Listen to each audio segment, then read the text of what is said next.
오늘의 첫 소식은 한국이 OECD 챔피언이 된 반면 일본은 한국에 추월당했음을 보여주는 구체적 사례들을 모아봤습니다. 홍콩의 아시아타임즈는 한국이 2020년 성장률에서 OECD의 스타로 선정되었다면서 평상시 같았으면 전년 대비 0.8%의 경제 위축은 한국인들을 놀라게 했을 것이지만 올해에는 이것을 빛나는 승리라고 여겨야 할지도 모른다고 전하고 있는데요. 왜냐하면 이 수치가 OECD 1위를 차지하고 있기 때문이라는 것입니다. 혹독했던 IMF 이래 마이너스 성장을 본 적이 없었기에 이에 놀랄 수도 있는 한국이지만 지금의 수치라면 부유한 나라의 클럽에서는 최고의 연주자로 꼽힐 수준이라는 기사는 한국은 수출에 크게 의존하는 부분으로 인해 수출 전망은 마이너스이지만 OECD의 다른 국가들과 다르게 아무런 봉쇄 없이 팬데믹을 관리한 결과 국내 식당과 소매점 등에서의 매출이 영향을 준 것이라 보도하고 있습니다. 그리고 이 기사에서 우리가 핵심으로 받아들여야 할 내용이 있는데요. 그것은 한국이 많은 OECD 국가들보다 부채가 적은 상황에서 한국의 건전한 공공재정은 재정 부양에 대한 여지가 아직도 있다는 것을 의미하며 5G 통신, 인공지능 등 최근 한국의 뉴딜 정책에 특화된 분야에 투자를 집중하라라고 OECD는 제안하고 있다는 것입니다. 하지만 그 어떤 국가보다 훌륭히 잘해내고 있는 우리와는 다르게 일본에서는 충격과 경악의 소식들이 이어지고 있으며 그에 대한 비교를 한국과 하다 보니 눈에 띄는 차이점들이 나타나고 있는데요. 니케이 아시안 리뷰에 따르면 일본의 국내 총생산은 2분기에는 전분기 대비 7.8% 감소, 연평균 기준으로는 27.8% 감소라는 충격적인 상황에 처해 있다고 합니다. 뉴욕타임스 또한 사상 최악의 하락을 맞이한 일본 상황을 보도하면서 이는 1955년 일본이 국내 총생산을 경제의 척도로 사용하기 시작한 이후 가장 큰 감소라 보도하고 있습니다. 여기에 더해 일본과 한국을 비교한 두 가지 소식이 더 있는데요. 먼저 일본의 경제 미디어 리모는 한국 주식이 일본 주식을 크게 웃돌고 있는 이유라는 기사를 전하고 있습니다.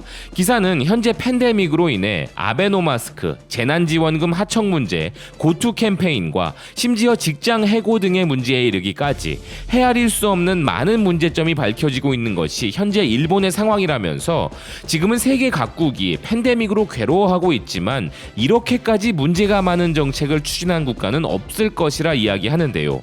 정치와 정책은 여러모로 얽혀있고 실무상 잘 되지 않는 것은 어쩔 수 없다고 치지만 제일 중요한 문제라 할 수 있는 경제, 그 중에서도 일본 주식은 도대체 왜 이런가 라는 기사는 미국 주식의 퍼포먼스를 능가할 수 없는 것은 분하지만 어쩔 수 없고 경이적인 경제 성장을 하고 있는 중국이나 홍콩에게 지는 것 역시 어쩔 수 없다고 하지만 일찍이 아시아 넘버원, 아니 재패니즈 넘버원이라 외쳐왔던 일본 주식은 30년 전부터 조금도 오르지 않았으며 이제는 이웃인 한국 주식에도 뒤지고 있는 상황이라는 것입니다.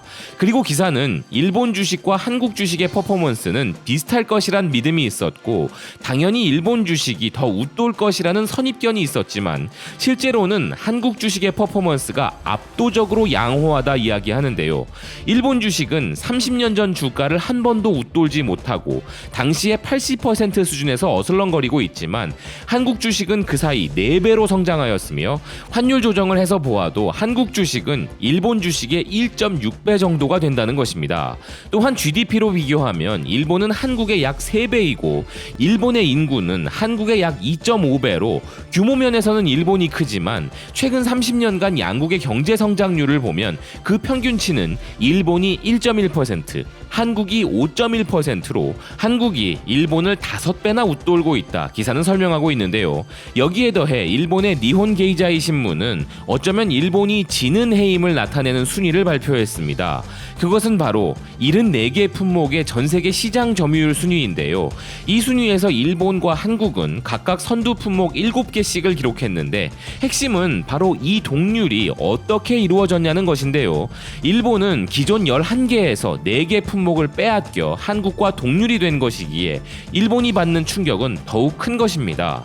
한국은 스마트폰, D램, OLED, 낸드 플래시 반도체, 초박형 TV, 대형 액정 패널과 선박 등의 품목에서 세계 1위를 기록하였으며 일본은 중소형 액정 패널과 리튬이온 전지용 절연체 등의 부분에서 중국에게 1위 자리를 내어주고 충전용 대형 터빈과 가상현실 헤드셋 부분에서는 미국에게 1위 자리를 내주었다고 하는데요. 그러면서 기사는 미국이 1위, 중국이 2위, 한국과 일본이 공동 3위인 상황인데 한국은 정체와 끈기를 보였지만 중국에게 추격당하는 구도는 일본과 공통점이 있다 보도하고 있습니다.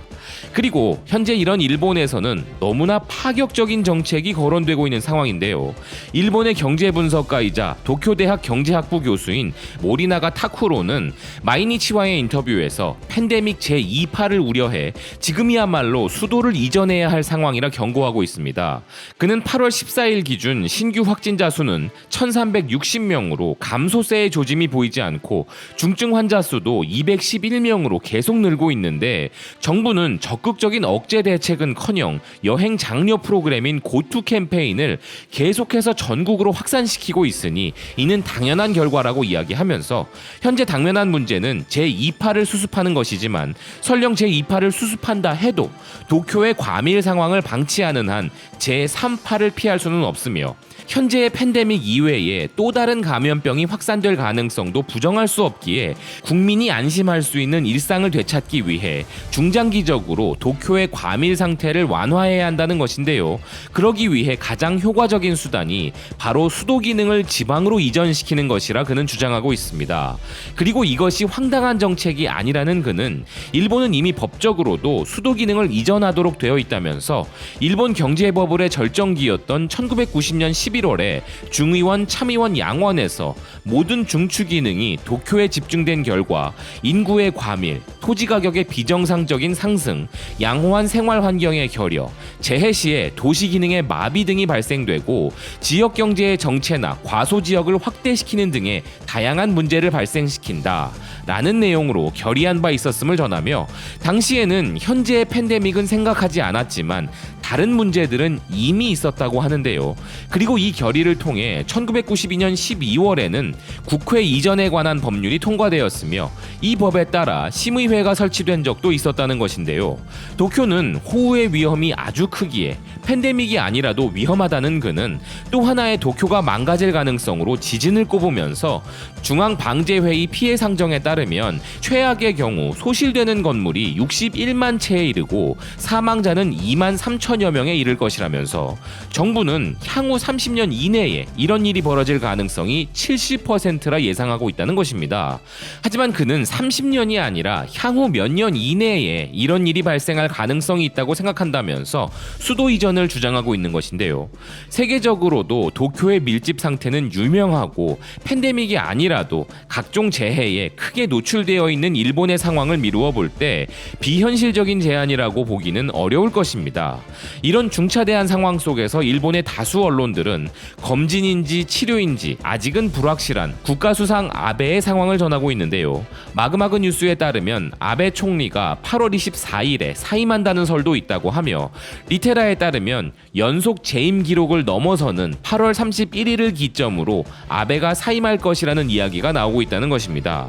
여기에 더해 월스트리트 저널에 따르면 최근 아베는 근로 시간을 단축하였는데 평소보다 발걸음이 더 느려진 것이 관찰되었다는데요. 여러 언론들이 추측하는 아베의 8월 행보에 따라 일본의 상황은 급변할 수도 있겠다는 생각입니다. 마지막 소식은 현재 외신들이 전하는 한국 상황에 대한 소식입니다. 홍콩의 아시아타임즈, 한국에 논란이 되고 있는 한 목사가 주도한 토요일 대규모 우익 집회로 감염이 급증하고 있다. 사우스차이나 모닝포스트, 한국은 더 엄격한 규칙에 대해 경고한다.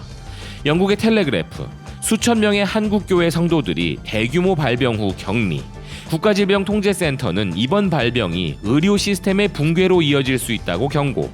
주동한 목사를 구속할 것을 요구하는 온라인 청원에 20만 명이 넘는 사람들이 서명. 미국의 CNN, 한국은 수천 명의 교회 신도들에게 테스트를 명령. ABC 뉴스, 한국에서 논란이 많은 목사, 양성 반응을 보이고 한 교회를 둘러싼 집단 감염이 당국의 경종을 울리고 있다. 그는 급진적 보수운동가. 블룸버그, 한국의 거대 교회들에서 새로이 발생한 집단 감염으로 한국이 다시 팬데믹의 핫스팟이 될 수 있다는 우려를 되살리고 있다. 현재 우리의 상황을 전하는 외신들이 너무 많아서 다 소개해드리지는 못하는데요. 영국의 데일리 메일 온라인이 전하는 내용을 끝으로 전해드리자면 이 기사 역시 한국의 새로운 클러스터에 대한 우려를 전하면서 기사의 말미에 이런 말을 했습니다. 최근 한국의 이런 발병에도 불구하고 한국은 팬데믹에 어떻게 대처해야 하는지에 대한 예로서 떠받쳐져 왔으며 스페인보다 더 많은 인구가 있고 영국, 프랑스, 이탈리아, 미국 그리고 심지어 중국보다 인구 밀도가 더 높음에도 불구하고 그동안 훨씬 적은 사례자와 사망자가 나왔다.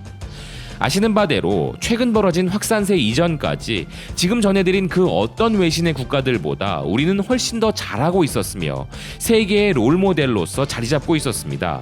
반년에 가까운 시간 동안 우리는 너무나 잘해왔으나 지금 최대의 고비가 찾아왔습니다. 다시 한번 세계가 극찬하는 대한민국의 시민의식으로 이 위기를 극복해낼 수 있기를 진심으로 기원합니다. 오늘 준비한 BK 뉴스 브리핑은 여기까지입니다. 시청해주셔서 감사드립니다.